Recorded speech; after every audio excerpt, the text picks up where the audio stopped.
कि ये जो शंकर जी के ऊपर जो जलाधारी रहती है जिसमें से बूंद बूंद पानी गिरता है, ये जलाधारी में एक लोटा पानी जो हम चढ़ाते हैं और शंकर जी के ऊपर एक एक बूंद जो पानी गिरता है, उस पानी का पुण्य शास्त्र कहता है श्रावण के महीने में कांवड़ ले जाकर गंगा का जल शिव को समर्पित करना, गंगोत्री से जल लाकर रामेश्वर को समर्पित करना, उससे 1000 गुना पुण्य जलाधारी में एक लोटा पानी डालकर बूंद बूंद शंकर पे चढ़ाने के बराबर हो जाता है। उससे 1000 गुना पुण्य उस फल का प्राप्त हो जाता, 1000 गुना। तुम्हारा सारे तीर्थ धाम आपके चरणों में, हे भोलेनाथ प्रणाम आपके। जब सारे तीर्थ, सारे धाम, सारे पुण्य, सब कुछ यही, कितना सुंदर लिखा कि आप किसी तीर्थ में नहीं जा सकते, आप सारे सरोवर में नहीं जा सकते, आप किसी नदी तालाब का स्नान नहीं कर सकते, तो शिव महापुराण में जाकर बैठ जाइए। क्यों? क्योंकि सारे तीर्थ, सारी नदियां, सारे तालाब, सारे सरोवर, सब कुछ शंकर की कथा में आकर बैठ जाते हैं। जहां तुम बैठे हो वहां सारे तीर्थ विराजमान है, सारे तीर्थ वहां पर, आपको कहीं नहीं जाना, यही स्नान। कहां गंगा नहाने जा? अब वो भगवान जब विनायक का सिर कट गया, माता पार्वती जब जिस पुतले को तैयार करी थी विनायक को, तो उसका सिर किसने काटा था? शंकर भगवान ने।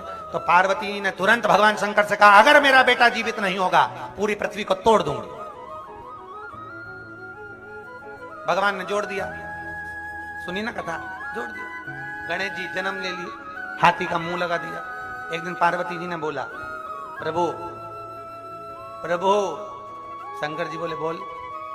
प्रभु बेटा मर गया था तो मैंने गंगा जी से कहा था कि तुझे 1.25 लाख दीप का दान दूंगी अगर मेरा बेटा जिंदा हो जाएगा। मेरा बेटा जीवित हो गया, मैं 1.25 लाख आटे के दिए बनाई हूं, चलो अपन छोड़ते।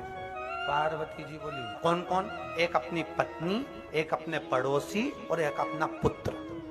अच्छे से अच्छा विद्वान, कोई महाविद्वान से विद्वान भी होगा तो अपनी पत्नी को नहीं समझा सकता, उसको कितने भी समझा लो। पति बोले कि देख कल एकादशी है, कितना भी बड़ा विद्वान पंडित होगा वो भी कहेगा ना कल पत्नी से कि कल एकादशी है, तो पत्नी नहीं करेगा। जब तक वो 2-3 को फोन लगा के नहीं पूछे तू कब कर रही।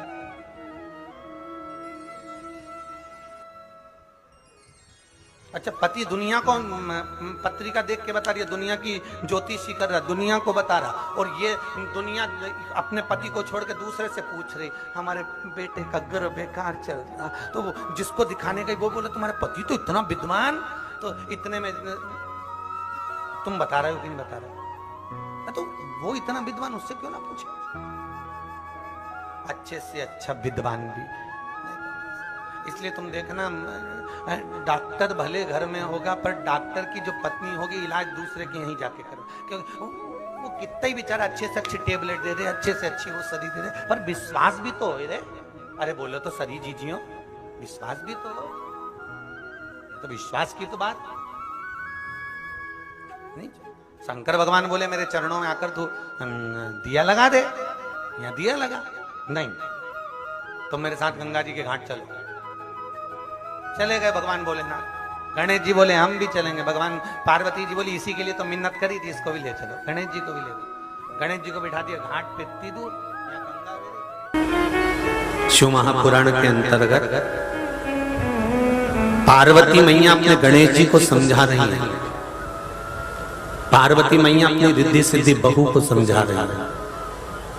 पूरे विश्व की जितनी बहुएं कथा सुन रही हैं सबसे निवेदन है कि ध्यान लगाकर सुनना, छोटी सी बात है उसको उतार कर रख लेना। 70 साल की माताएं वो भी बहू है, 75 साल की माता है वो भी बहू है, 90 साल की माता है वो भी बहू है, किसी ना किसी की तो बहू हो। और जो बेटियां हैं वो भी आज नहीं तो कल तो बहू बनोगी। अपने जीवन में एक बात उतार कर रखना, माता पार्वती जी रिद्धि सिद्धि को समझा रही है।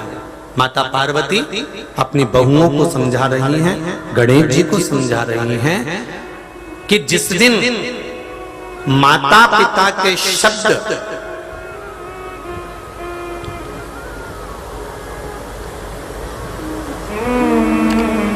जिस दिन माता पिता के शब्द बुरे लगने लगे और दूसरों के शब्द अच्छे लगने लगे, समझ लेना तुम्हारे को बर्बाद होने से कोई नहीं रोक सकता।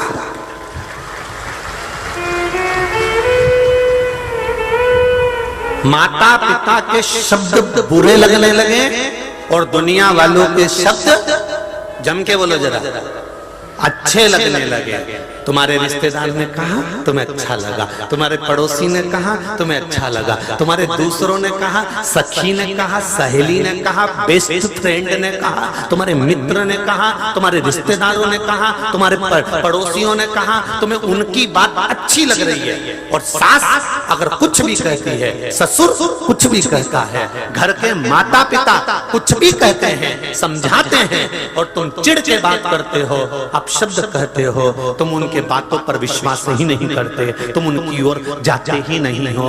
जो अपने माता पिता के शब्द जिसको बुरे लगने लगे और संसार के लोगों के शब्द जिसको अच्छे लगने लगे, समझ लेना उसको बर्बाद होने से कोई नहीं रोक सकता, उसको कोई नहीं बचा सकता। क्यों?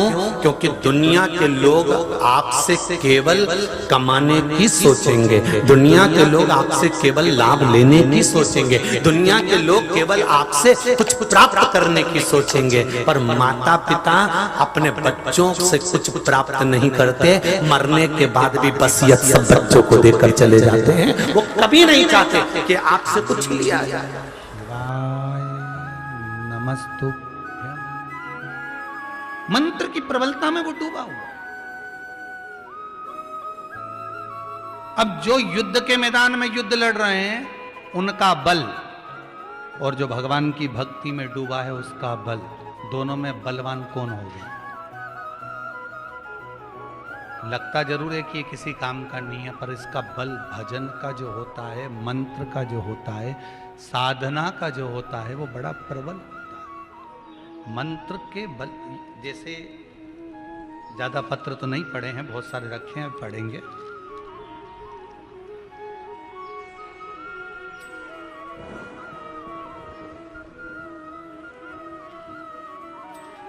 ममता संतोष कुमार जी अग्रवाल झिरनिया से आए।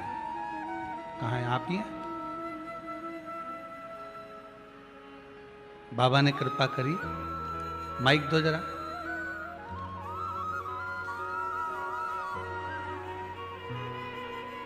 आपने लिखा है, गुरुदेव श्री शिवाय नमस्तुभ्यम,